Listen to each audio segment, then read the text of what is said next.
Good evening, everybody. Welcome to tonight's show, State of Mind, and this Predator versus Prey. If you haven't watched the interview yesterday with Tracy Franken, interview, I should say, conversation, if you will. I like the more conversational pieces than I do interview, I guess, if you will. Excuse me. So, I want to talk about this Predator versus Prey concept, if you will. I remember it was probably 3 years ago. God, maybe 3 years ago now. This dog came to us for a board and training. George. George was so incredibly nervous, scared, skittish, frightened. All of the behavior that you would expect to see from a nervous dog. And I remember getting him into the training room. I'll have to post the video. The video is not great, but you'll see what George is all about, and you'll see body language. And I remember sitting down with him and realizing that every single muscle I move, whether I move my arm, move my body, turn my head, whatever, he was very, very, very aware of. So hypersensitive. And a lot of times these dogs actually feel like they are prey. And talking to Jonathon from Oregon Tails, and if you don't follow them on Instagram, you should, Oregon Tails on Instagram. And I asked him because he's done a lot of work with horses, and I remember asking him about the whole predator versus prey thing. And when he said that, a prey or a predator can still have a prey state of mind, that hit me pretty hard because when you see a dog like George, I think we've all seen a nervous or scared or skittish dog, right? We've all seen it. But when he had said that, it made complete 100% sense to me that these dogs that are scared think, in some cases, that their life is going to end. And they're so sensitive to the world and to noises. And you think about how sensitive they are in their own skin and how jumpy they can be. I don't focus on where that dog has been and what has happened. I think a lot of people would think, oh, the poor thing. I can tell you right now, if you say, oh, you poor thing, I want that to last for about 2 seconds in your brain, and that's it. Because, oh, you poor thing is not going to help that dog move on from where they are mentally. This is, and we don't have to use tough love either. We have to find a good balance of both. We still have to care for the dog. I mean, come on, we're human, right? We're not going to let this thing suffer. But in order to not let this thing suffer, we have to be able to move on from seeing this dog. We have to think about the future and how good it can be for a dog like this and how comfortable they can be. What do we do with a dog like this? How do we handle it? How do we work through issues with this dog? How do we understand the body language? I can tell you from a body language perspective, this dog is going to display way, way, way more signals than most dogs ever would because they're going to be so jumpy. And you're going to see the tail is going to be really tough. The ears are going to be pinned back. For me, with a dog like this, I just want to be quiet with them. And we also have to be careful using reward with this dog too, because this is a dog that's, I always do my thing here. This is a dog that's really, really low as far as on an excitement level. So I can't come in super high on this excitement level to try to reward it because super high on the excitement level is going to make this dog dig that hole deeper and crawl down into it. So for me, this dog, I'm just going to go, good girl or good boy. That's it. That's it.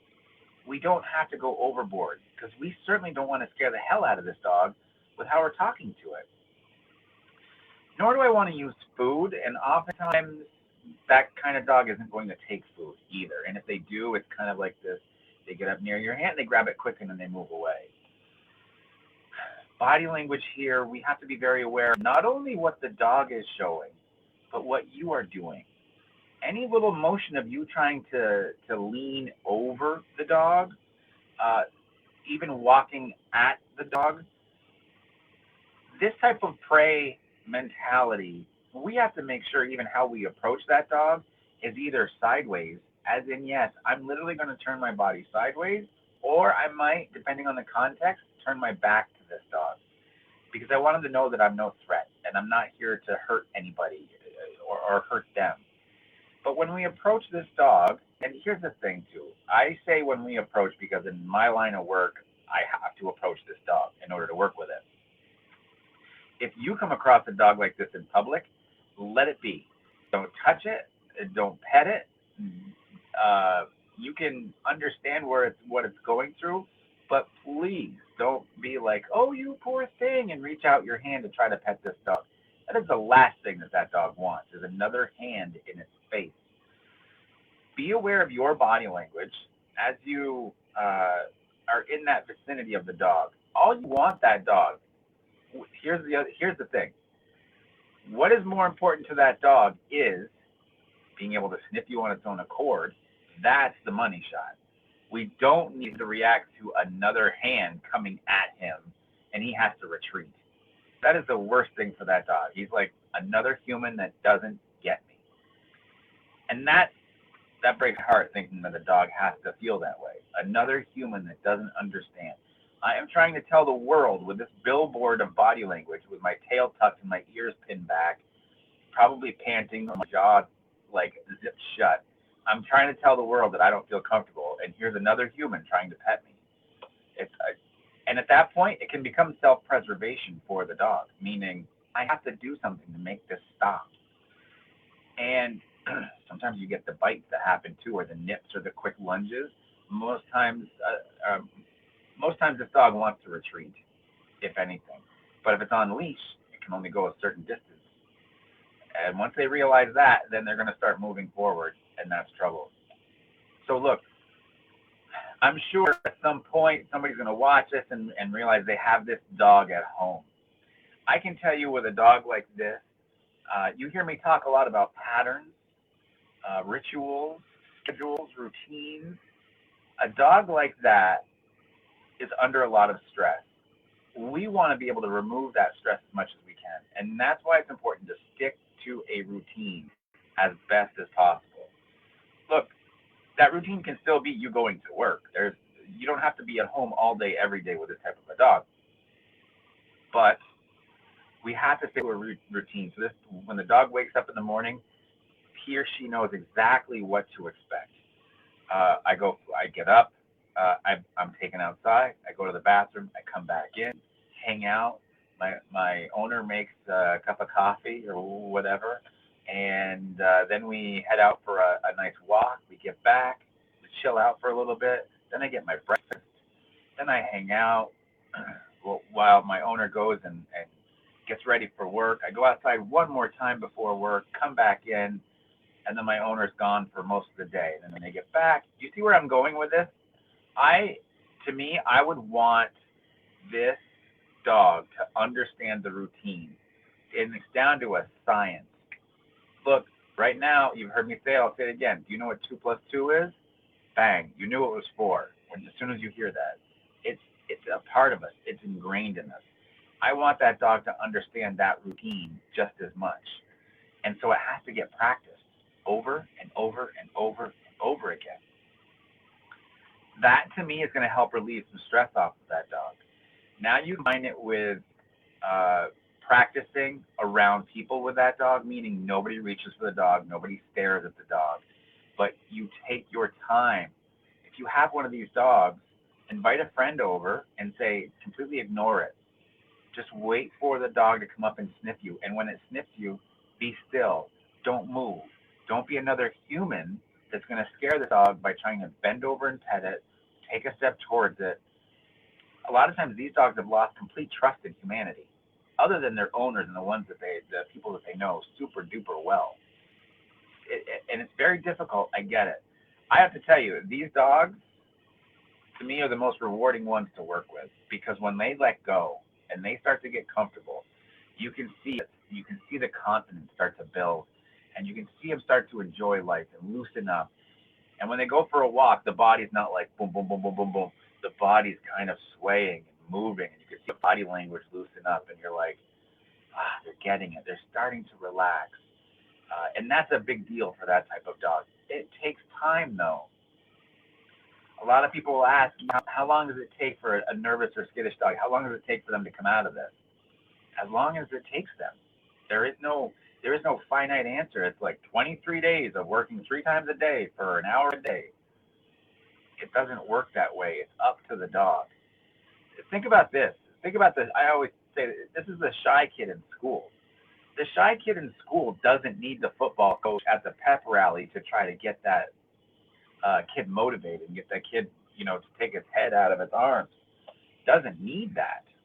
It needs somebody that's going to be sensitive, takes their time, is patient, is willing to repeat things several times over in order to be able to communicate with that person. And that's in English. Dogs don't understand English. So we just have to be able to do it through body language, through consistency, through sensitivity, creating routine, trust, all of it. So it takes a lot of time. To me, the whole predator-prey, and maybe as I sit here and talk about this, I enjoy working with that personality, or that mentality, if you will, because when they do come out of it, for me personally, it's extremely rewarding. I feel like I've done everything right, and you start to develop an actual relationship with the dog instead of the dog being scared of you. And so that's when it can get really difficult. When things like that happen, it can get detrimental. When a dog all of a sudden becomes scared of you because you become unpredictable, that's a problem. That's a problem. Looks like Asa has a question. We have a 4-month-old Aussie Shepherd Aussie Healer. He's a total love and is around our ducks and chickens with us all the time with no care in the world about them. However, he's attacked one chicken a month ago when let out alone and attacked a duck today. I've had Aussie Shepherds over the years and never had this issue. This is predator. Do you guys understand this? This is, when we're talking predator versus prey, this is predator. And so all these times that you've had him out there, it's been great that he's been out there, but at some point, I can tell you right now, it started before today and before he went after the chicken, that there was something in his brain that started focusing and it started progressing, and he's starting to think, maybe I can got that thing. And this happens over time. Rarely, in my experience, does this happen at the flip of a switch, and he's like, boom, I'm happy-go-lucky on Tuesday, Wednesday I'm going to kill. That's a humongous jump for a dog that doesn't normally make that jump. And with the age of this thing too,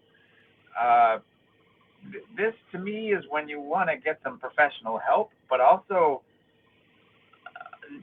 the other part of this too is for this 4-month-old puppy to be around wildlife this young is a lot to ask without training. So to me, there's too much freedom that has happened for this puppy, and now he's made the big mistakes because there's been big freedom. So with big freedom comes big mistakes, and this is part of what's happened. And this is about reining in, and this is going to take some work to get over.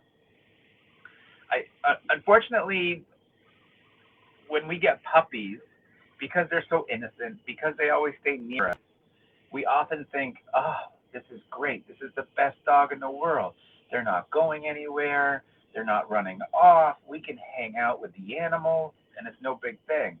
This is actually, Asa, just so you know, this is actually quite typical, that this kind of stuff can happen, where dogs don't learn to respect the space of the ducks and of the chickens. So I'm guessing at some point he probably walked up, started sniffing them, getting a little too forward with them.